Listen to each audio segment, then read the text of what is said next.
Kirk Steakburgers has been around since 1948 in Palo Alto. We have another location in Campbell. We make our burgers by hand every day. Primarily hamburgers. We also do chicken. We have a great tri-tip. Yeah, it's counter service, pretty casual atmosphere.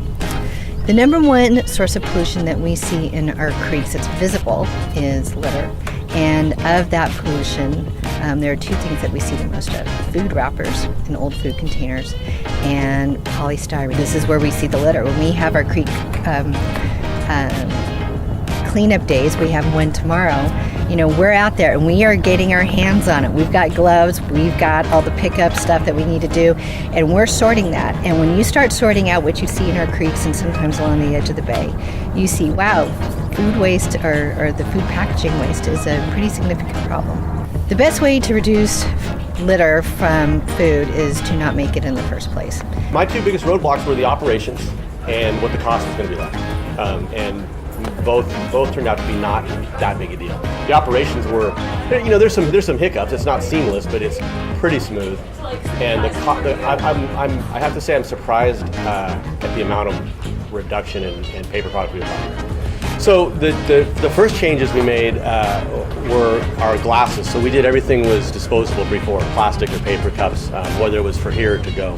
And so that was the first thing we did was get with our vendors and got a couple different plastic cups in the store that we're now washing, and that was really what I was concerned about. Too many more hours to just wash dishes. It doesn't seem like a big deal, but when you're jamming through 200 people or whatever it is, it adds up. So, but it wasn't. We put the glasses in, and frankly, it was pretty seamless. We put them in, and the dishwasher got put in, and it was a piece of cake from there.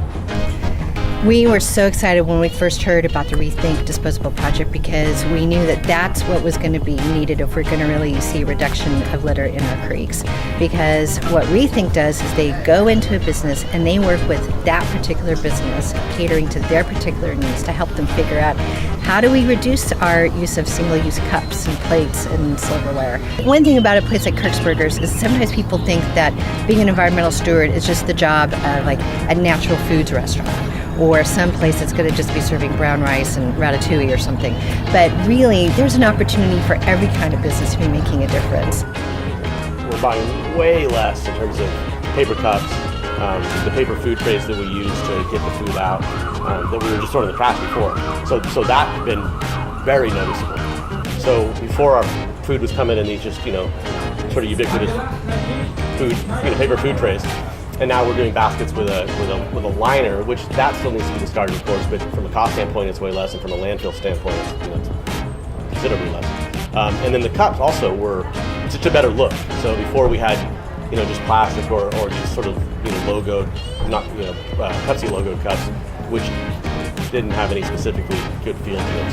So I think the look in the store has a little better feel as well.